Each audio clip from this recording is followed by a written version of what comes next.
सृष्टि बचपन से ही दिखने में सुंदर नहीं थी, लेकिन अमीर बाप की बेटी सृष्टि पर उसकी माँ जान छिड़कती। मेरी बेटी कितनी प्यारी है, भगवान सबको सृष्टि जैसी बेटी दे। सृष्टि धीरे धीरे बड़ी होती है। एक दिन सृष्टि की सहेली कहती है, तू दिखने में कितनी अजीब सी है, लेकिन मैं जानती हूँ हम सब में सबसे अच्छी शादी तो तेरी ही होगी। तेरे पापा अमीर जो है। और बता नहीं सकते यार, दहेज तो हर कोई देता है, ये क्या ज्यादा ले जाएगी अपने पति के लिए? अरे बड़े शहर में कोठी है इसके पापा की। अरे पापा की है ना, कौन सी इसकी है? इसकी होती तब तो कोई भी लड़का इससे शादी कर लेता। अरे पापा की मतलब पापा की है तो मेरी ही है ना? किसने कहा? अब तेरी तो तब होगी ना जब तेरा भाई ना हो। वैसे भी शादी के बाद सारी प्रॉपर्टी भाई के नाम होती है। सृष्टि समझ जाती है कि उसे किसी भी हालत में माँ बाप की सारी प्रॉपर्टी को अपने नाम करना है, लेकिन कैसे? एक दिन सृष्टि का भाई शीनू कहता है, बहन क्या कर रही है? तुझसे एक बात करनी है। अरे हाँ करना, मैं तो तेरी बहन हूँ। बहन मेरी लाइफ में ना एक लड़की है, बहुत अच्छी है। मैं सोच रहा हूँ माँ और पापा से बात करूँ शादी के लिए। सृष्टि को समझ में आ जाता है कि भाई की शादी होते ही भाभी उसे एक दिन भी घर में बर्दाश्त नहीं करेगी। क्या बात है भाई, बताना कौन है वो? यार वो बहुत अच्छी लड़की है, पढ़ी लिखी है, मेरे साथ जॉब भी करती है। बस एक प्रॉब्लम है। प्रॉब्लम? क्या प्रॉब्लम है भाई? यार वो शादीशुदा है, लेकिन उसके पति ने उसे सिर्फ इसलिए छोड़ दिया क्योंकि उसके माँ बाप दहेज नहीं दे पाए। सृष्टि ये सुनकर न जाने क्यों खुश हो जाती है। अरे भाई तो क्या हुआ, लड़की तुझे तो पसंद है ना? शीनू को लगता है कि बहन उसे समझ रही है। वो इस बात से अनजान होता है कि उसकी बहन की मंशा पूरा घर हड़पने की है। सृष्टि अपनी माँ से कहती है, मम्मी मुझे तो बहुत चिंता है, पता है शीनू क्या कर रहा है? अरे क्या कर रहा है, वो तो काम पर जाता है और वापस घर आता है।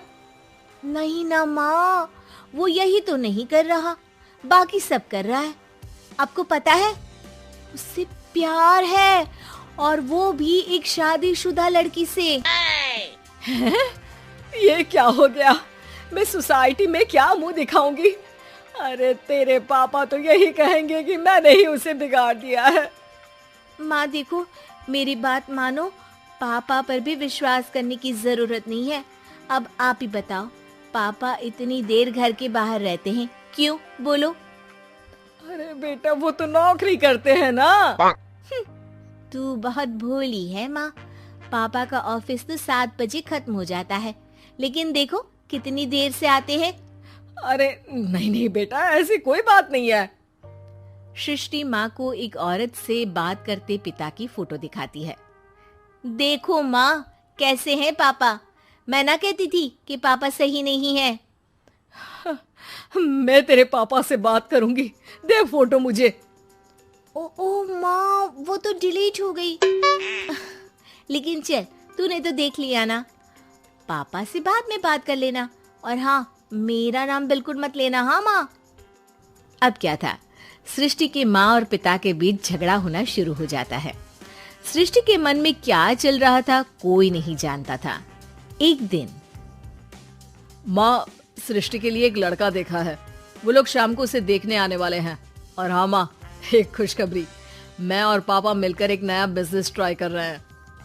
शाम को लड़का आता है, सांवले रंग का। सृष्टि को तो बिल्कुल भी पसंद नहीं आता। लड़की की माँ कहती है, लड़की का चेहरा तो कोई खास नहीं, लेकिन अगर मेरे बेटे को आप लोग सेटल कर दें तो मैं उसकी शादी आपकी बेटी से करवा दूं।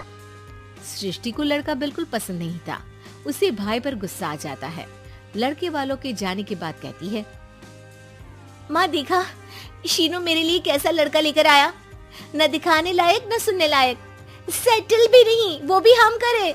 अरे माँ मैं जानती हूँ ये मेरी शादी किसी भी घर में क्यों करवाना चाहता है? अरे कैसी बात कर रही है बहन, तूने तो देखा ना, लड़के को मैंने ही मना कर दिया तुझसे शादी के लिए। जिसने लड़का बताया था उसने उसकी बहुत तारीफ की थी। बात आई गई हो जाती है, लेकिन सृष्टि का मन शांत नहीं होता। क्या करूं, कुछ समझ में नहीं आ रहा। मेरी शादी हो गई तो ये लोग पूरी प्रॉपर्टी शीनू के नाम कर देंगे। मेरे हाथ तो कुछ लगेगा ही नहीं। तभी सृष्टि को आइडिया आता है। वो किसी वकील को फोन करती है। जी देखिए, अगर आपके मम्मी पापा का तलाक हो जाता है तो आपके पिता की आधी प्रॉपर्टी आपकी माँ के नाम हो जाएगी, फिर उसे वो किसी को भी दे सकती है।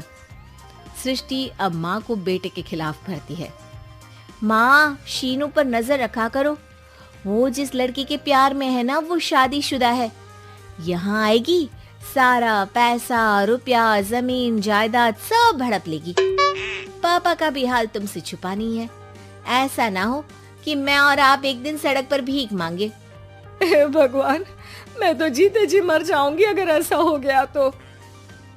ऐसा हो गया नहीं माँ, ऐसा ही होगा। अभी समय है, आगे का सोच लो। मैं तो कहती हूँ पापा से आधी प्रॉपर्टी लेकर अलग हो जाओ। पापा की आधी प्रॉपर्टी भी हम लोगों को अगर मिल जाती है ना, तो अगले 7 जन्म सफल समझो। बेचारी माँ बेटी के कहने पर पति से तलाक लेकर अलग हो जाती है। सृष्टि अब पैसों से गाड़ी और अपने दूसरे महंगे शौक पूरे करने लगी। उसके दोस्त भी उसके पैसे इस्तेमाल करते। सृष्टि, कल तुम कहाँ थी? मैं सारा दिन घर पर अकेली थी। तो मैं क्या करूं? मैंने ठेका तो नहीं लिया है ना तुम्हें संभालने का। माँ को सृष्टि से ये उम्मीद नहीं थी।